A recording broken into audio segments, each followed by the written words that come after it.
자, 반갑습니다. 중고차 파기자입니다. 제가 얼마 전에 직업의 모든 것이라는 채널에 나가서 각종 카푸어 형님들에 대한 얘기를 잔뜩 하고 왔는데요. 제가 그 영상의 댓글들을 한번 읽어보니까 나는 연봉이 얼마고 지금 차가 BMW 어떤 건데 나도 카푸어냐, 이런 식의 댓글이 굉장히 많이 보이더라고요. 그래서 오늘은 제가 카푸어 자가진단법 영상을 준비했습니다. 이 영상에서 제가 총 3가지 경우의 수를 말씀을 드릴 건데, 이 3가지 중에서 내가 한 가지라도 해당이 되면 당신은 카푸어 형님일 확률이 매우 높은 겁니다. 자, 그럼 지금부터 바로 카푸어 자가 진단을 한번 해볼 건데, 한 가지만 먼저 말씀을 좀 드리자면, 오늘 영상에서는 특별한 케이스는 모두 다 빼고 말씀을 드리겠습니다.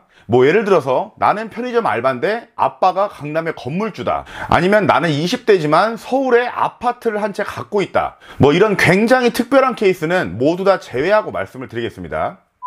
자, 우선 첫 번째는 내가 한 달에 저축이나 투자에다가 쓰는 돈보다 차에다가 쓰는 돈이 더 많다. 자, 예를 들어서 만약에 제가 월급이 200만 원이에요. 그래가지고 생활비니 뭐니 해서 한 120만 원 정도 쓰고 한 80만 원이 남았다고 가정을 해보겠습니다. 근데 이런 상황에서 만약에 자동차 할부금이랑 기름값이랑 하고 나니까 한 6, 70만 원이 나가버려. 그러면 내가 실제로 저축할 수 있는 돈은 한 1, 20만 원밖에 안 남겠죠. 이런 경우를 말씀드리는 겁니다. 왜 그러냐 하면, 우선 저축이나 투자에다가 제가 만약에 돈을 썼어요. 그럼 몇 년이 흘렀을 때 내가 쓴 그 돈의 가치가 떨어졌을 수도 있겠지만 최소한 그대로 보존되거나 오히려 그 가치가 더 올라갈 확률도 있습니다.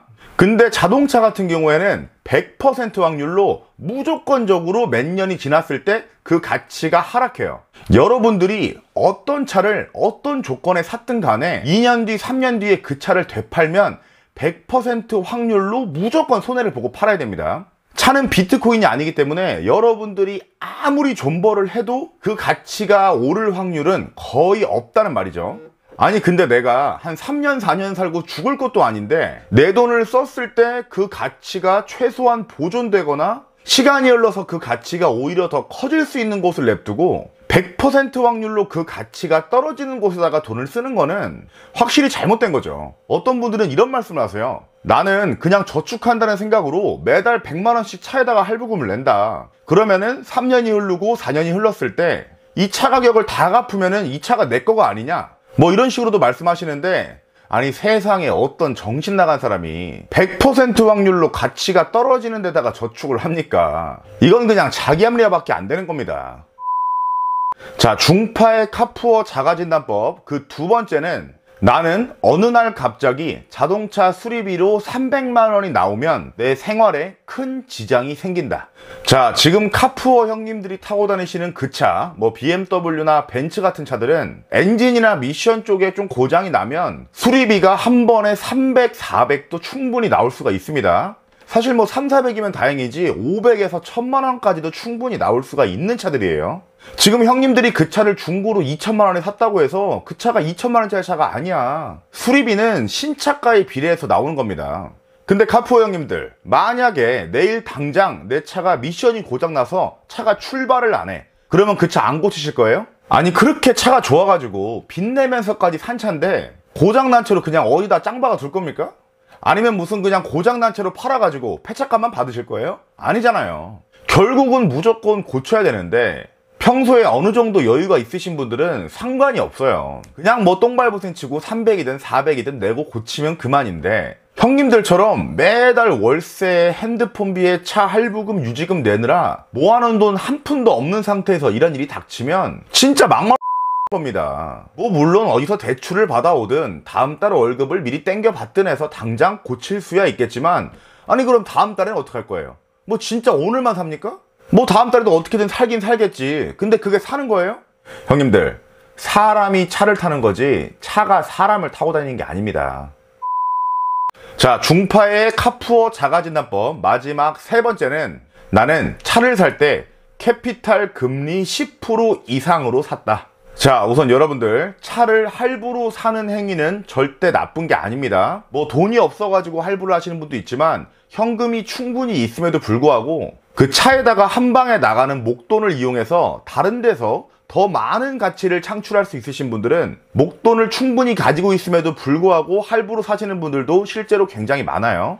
그리고 중고차 할부라고 하면은 무조건 금리가 엄청 높다고 생각하시는 분들 많은데, 옛날엔 맞는 말이었지만 요즘은 아닙니다. 신한 마이카나 우리 드림카 같은 1금융에서 하는 상품들이 많기 때문에 신용만 괜찮고 소득만 안정적이면 3%, 4%대에 충분히 중고차 할부를 할 수가 있어요. 근데 1금융에서 하는 거인 만큼 당연히 기준이 빡센데, 보통은 신용이 한 3등급 이내로 들어와야 되고요. 직장인의 경우에는 한 6개월 이상 4대 보험을 든 상태로 직장을 다녀야 되고, 사업자 같은 경우에는 최소한 1년은 넘어야 됩니다.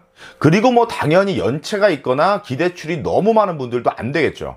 그래서 이 1금융 조건을 만족하지 못하는 분들은 대부분 캐피탈로 할부를 하시게 되는데, 캐피탈로 한다고 해서 무조건 금리가 15%, 16% 나오는 게 절대 아닙니다. 신용이 좋고 소득이 어느 정도 안정이 돼 있으면 캐피탈 같은 경우도 6%에서 7% 사이로 대출을 받을 수가 있어요.